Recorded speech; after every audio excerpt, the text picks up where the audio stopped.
प्रसाद सिंह आज आपको गायनेकोलॉजी से एक रिलेटेड एक बहुत इम्पोर्टेंट टॉपिक जो कि आज के समय में ये डिजीज़ बहुत ही ज़्यादा आम हो चुका है और इससे काफ़ी लोग परेशान भी रहते हैं। लेकिन रियलिटी यह होता है कि या तो कुछ लोग बोल नहीं पाते हैं शर्म के मारे या कुछ इन्फेक्शन के बारे में छुपा लेते हैं, वह है जेनाइटल इन्फेक्शन।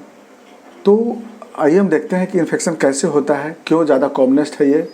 सबसे पहला चीज़ कि ये जो फीमेल जेनाइटल ऑर्गन्स है, इस जेनाइटल ऑर्गन्स में इसको बोलते हैं पाउच ऑफ डगलस, ये है पेरिनियम, ये है बर्थ कनाल या वेजाइनल कनाल, इसको बोलते हैं सर्विक्स, ये है यूट्रस, ये फैलोपियन ट्यूब, दो गो होता है लेकिन इसमें एगो बताए हैं, ये है ओवरी, ये है यूरिनरी ब्लैडर, हम अभी यूरेटर का फोटो नहीं बनाया इसमें, यहाँ हो गया भल्वा और ये आपका आगे पार्ट हो गया।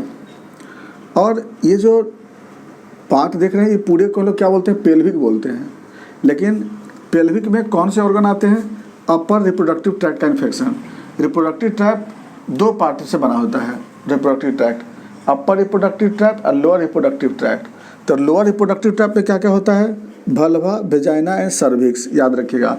अपर रिप्रोडक्टिव ट्रैक्ट में क्या क्या होता है? Uterus, fallopian tube and ovary, upper reproductive tract बोलते हैं। तो अब क्या है, अच्छा ये आपका आगे ब्लैडर, ये तो खैर पेल्विक एरिया का पार्ट हो गया, उसका अलग पार्ट हो गया। तो इधर क्या होता है कि जब कोई हाँ, तो अब बात आता है इन्फेक्शन की बात होती है।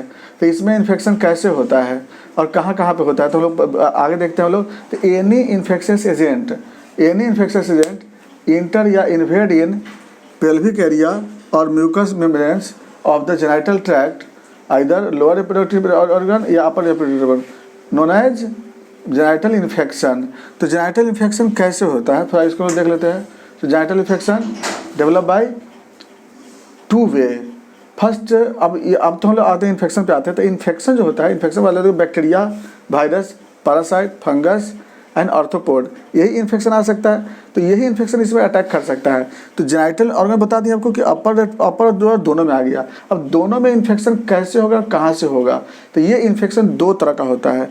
एक इन्फेक्शन जो होता है वो बाहर से किसी पर्सन से आ जाता है, जो कैसे आता है, वो बाई STI के द्वारा, सेक्सुअल ट्रांसमिशन इन्फेक्शन। तो एक आता है आपको एक पर्सन से आता है, दूसरा क्या होता है, ऑटो इन्फेक्शन होता है। तो दो तरह का इन्फेक्शन होता है इसमें, एक हुआ STI और दूसरा होता है ऑटो इन्फेक्शन। तो अब STI के बारे में चलते हैं पहले। STI क्या होता है? जो कि किसी इन्फेक्टेड पर्सन से ड्यूरिंग सेक्सुअल इंटरकोर्स के समय वो बॉडी में चला आता है। तो STI से कौन कौन से इन्फेक्शन आता है ये भी देख लेते हैं, फिर ऑटो इन्फेक्शन से क्या आता है वो देख लेते हैं। तो STI से आने का क्या कौन कौन सा है? पहला है ट्रिपोनिमा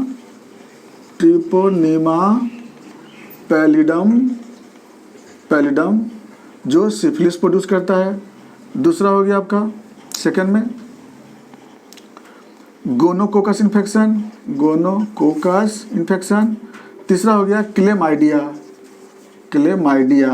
तो ये इन्फेक्शन, ये आपका तीनों हो गया, बैक्टीरिया हो गया। दूसरा आता है आपको वायरस। हाँ, रेयर में आता है माइकोबैक्टीरियम ट्यूबरकुलोसिस, रेयर बोलते हैं इसको, माइकोबैक्टीरियम ट्यूबरकुलोसिस, ये रेयर में होता है ना।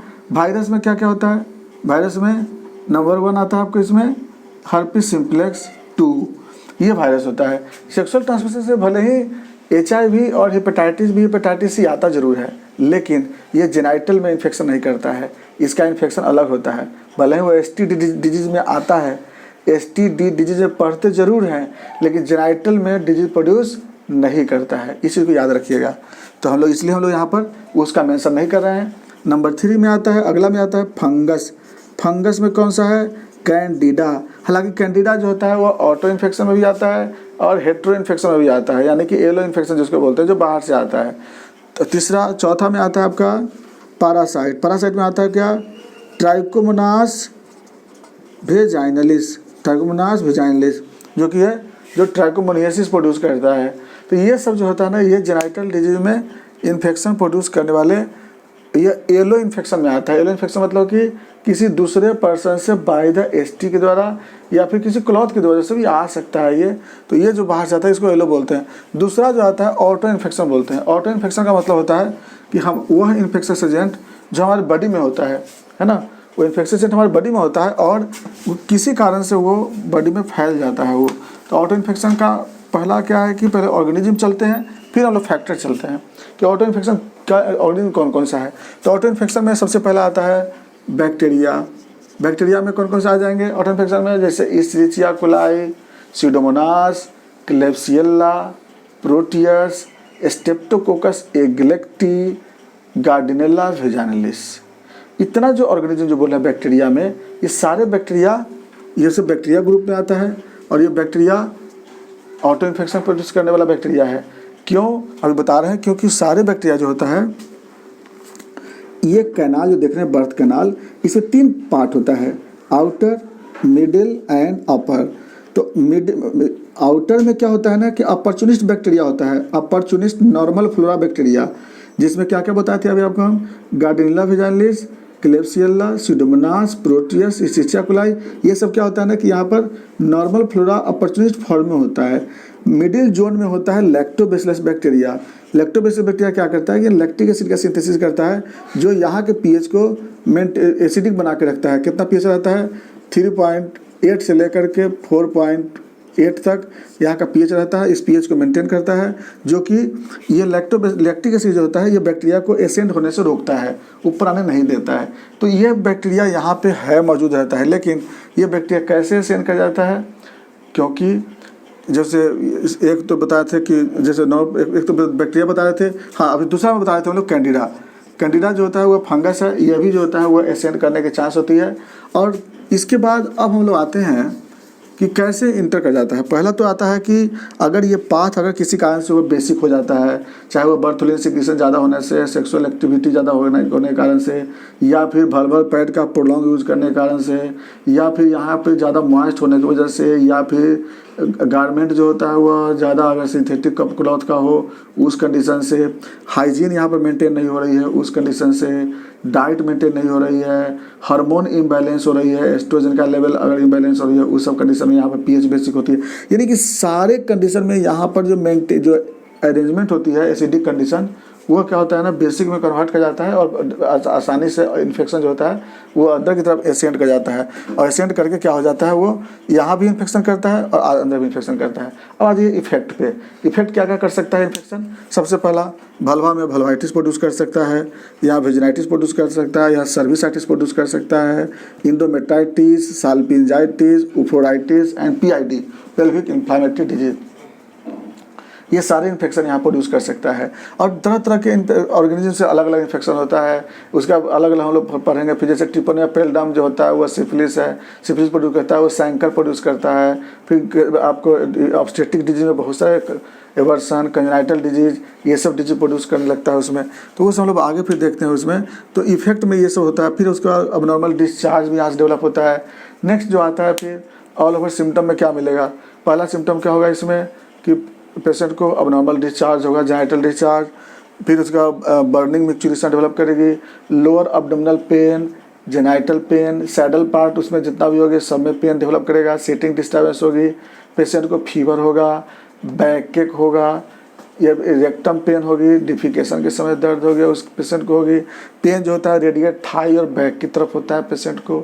इसके बाद एनोरेक्सिया डेवलप कर सकता है, हेल्थ लॉस हो सकता है, हेल्थ लॉस होता भी है इसमें, वेट लॉस हो सकता है, हेडेक होगा, और प्लस और भी तरह का कॉम्प्लिकेशन, जैसे आपका कॉम्प्लिकेशन में क्या क्या डेवलप कर सकता है, वहाँ पर इनफर्टिलिटी डेवलप कर सकता है, डिस्मेनोरिया, ल्यूकोरिया, या एबॉर्शन। एबॉर्शन में कैसा एबॉर्शन, सेप्टिक एबॉर्शन डेवलप कर सकता है।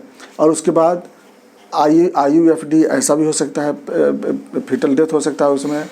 और इसके बाद अगर बाय द वे बर्थ अगर हुआ भी तो बच्चों को ऑप्थेल्मिया नियोनेटोरम, या फिर उसके न्यूनेटल चाइल्ड में किस तरह का इन्फेक्शन हो सकता है।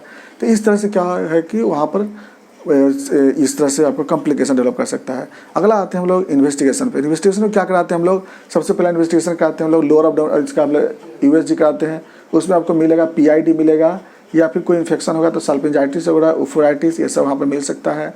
उसके बाद दूसरा हम लोग इन्वेस्टिगेशन कराते हैं culture sensitivity of genital swab, या कल्चर सेंसिटिविटी ऑफ यूरिन का कराते हैं। तो वहाँ पर ऑर्गेनिज्म आपको मिल सकता है ऑर्गेनोप्टेरॉन। तो ये आप लोग करके देख सकते हैं। नेक्स्ट आते हैं मैनेजमेंट। मैनेजमेंट हम लोग क्या करना होता है, सबसे पहले क्या करते हैं कि यहाँ पर हाइजीन मेंटेन करते हैं। यहाँ पर जो पेशेंट अगर कोई गारमेंट अगर कोई सिंथेटिक यूज करता है वो हम लोग अवॉइड करते हैं। प्रॉपर अगर मेंस्ट्रुएशन के समय पैड यूज अगर करते हैं तो उसको हम लोग रिमूव कराते हैं, उसको हम लोग प्रॉपर समय पे। कोई सोप जो होता है बेसिक सोप यूज करने से मना करते हैं, वहाँ पर एसिडिक सोप यूज करते हैं। तो ये सब जो होता करते हैं हम लोग मेजर करते हैं। दूसरा होता है हम लोग जेनाइटल वाश करते हैं प्रॉपरली। जेनाइटल वाश क्या करते हैं कि होम्योपैथिक में दवा आती है calendula Q, echinacea Q, creosote Q, एजाइटकाइन का क्यू, ये सब मदर टिंचर को क्या करते हैं हम लोग मिक्स कर करके और वहाँ पर हम लोग प्रॉपर वाश कराते हैं। 2 बार से 3 बार वाश कराते हैं, कोई भी इन्फेक्शन जल्दी से वहाँ पर रिमूव हो जाती है इस मेडिसिन से करने से। और उसके बाद अगला हम लोग क्या करते हैं, अगर मेडिसिन अगर होम्योपैथिक मेडिसिन देना हो तो वहाँ पे हम लोग सिपिया, thuja, creosote, petroleum, Merc sol, borax, ये सब ग्रुप्स का मेडिसिन, या कॉस्ट कम है, फिर कलकड़िया कार्ब है, ये सब मेडिसिन वहाँ पर हम लोग एज पर फिजिशियन को देख करके या फिर कॉन्स्टिट्यूशन से हम लोग देख सकते हैं